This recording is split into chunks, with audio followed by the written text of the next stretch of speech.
Hello dear students, electric circuit की next problem अपनी इस तरीके से रेजिस्टेंस, बैटरी और कैपेसिटर से कंबाइंड एक सर्किट अपने को गिवन है और क्वेश्चन के अंदर अपने को इस तरीके से कॉलम मैचिंग करना है और ये कौन सी कंडीशन में निकालना है अपने को, सारी वैल्यूज स्टेडी स्टेट की कंडीशन में। और अपने को पता है कि स्टेडी स्टेट की कंडीशन में कैपेसिटर में से करंट फ्लो नहीं होता। तो देखिए ये 10 वोल्ट की बैटरी है, इसमें से मैं करंट फ्लो करवा देता हूँ I1। यहाँ से करंट फ्लो नहीं होगा इस वाली ब्रांच के अंदर क्योंकि कैपेसिटर लगा हुआ है, स्टेडी स्टेट में कैपेसिटर में से करंट फ्लो नहीं होगा। और यहाँ से 12 वोल्ट वाली बैटरी से करंट पास कर देता हूँ मैं I2। ये इधर से ये I2 आगे की तरफ जाएगा, इधर ये एंटर करेगा नहीं, I2 इधर से आ जाएगा। तो इस 5 ओम के अंदर कितना करंट फ्लो होगा, I1 प्लस I2। तो सबसे पहले ये वाली ब्रांच ले लेता हूँ मैं, लूप AFEBE, ये वाली ब्रांच ले ली मैंने। तो यहां से मैं करंट की डायरेक्शन में चल रहा हूं तो कैसा साइन होगा, नेगेटिव, तो माइनस का कितना होगा 5 I1 प्लस I2। अब यहाँ पे भी किस पे आ जाते हैं, बैटरी में माइनस है प्लस, तो कैसा होगा प्लस का, तो प्लस का 10 इक्वल टू कितना हुआ यहाँ से ये 0।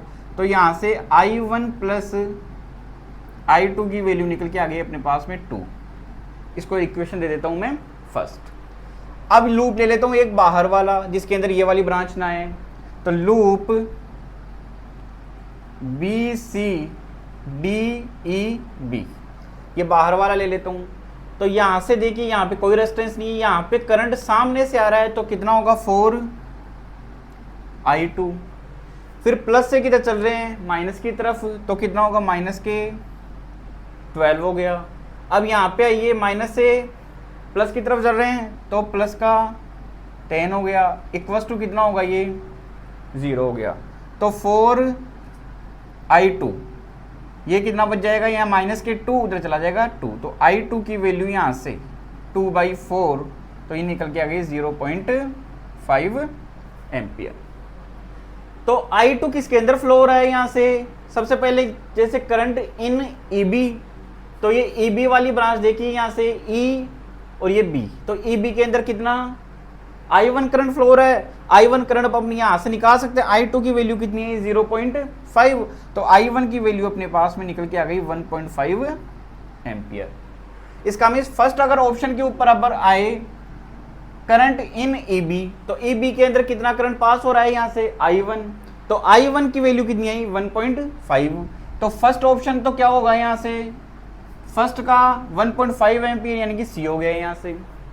फिर आते हैं करंट इन CB, तो यहाँ से देखिए CB कितना करंट पास हो रहा है यहाँ पे I2 की वैल्यू अपन ने निकाल लिया 0.5, तो सेकंड का 0.5 यानी कि ऑप्शन क्या बना B।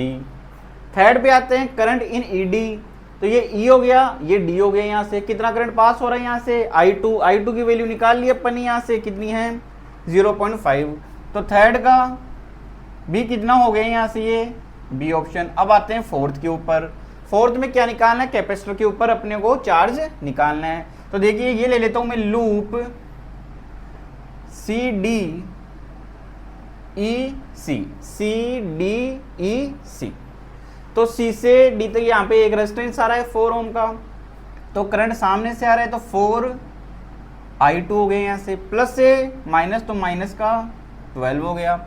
यहाँ पे माइनस से किधर चल रहा हूँ मैं प्लस की तरफ, तो प्लस का कितना होगा 8 हो गया। कैपेसिटर पे पोटेंशियल कितना मान लेता हूँ मैं VC, कैपेसिटर का पोटेंशियल। यहाँ पे करंट फ्लो नहीं हो रहा है तो इसके अंदर वोल्टेज क्या होगा ड्रॉप 0, इक्वल टू कितना कर दूँ यहाँ से ये 0 कर देता हूँ, तो ये निकल के आएगा यहाँ से 4 I2 की वैल्यू अपन ने निकाल ली यहाँ से कितनी है 0.5, ये बच जाएगा यहाँ से माइनस के 4 प्लस का VC इक्वल टू 0 हो गया यहाँ से। तो VC की वैल्यू क्या निकल के आ गई 4 माइनस 2, तो ये निकल के आ गया अपने पास में 2 वोल्ट। इसका मीन्स कैपेसिटर पर कितना पोटेंशियल ड्रॉप हो रहा है 2 वोल्ट का। तो कैपेसिटर में चार्ज निकालना है, तो चार्ज Q इक्वल टू कितना होता है CV, तो C की वैल्यू कितनी है 5 माइक्रोफेरेड इंटू 2, तो ये यहाँ से कितना निकल के आ जाएगा 10 माइक्रो कूलम। तो यहाँ से फोर्थ का ऑप्शन क्या हो जाएगा, यहाँ से ये A बन गया।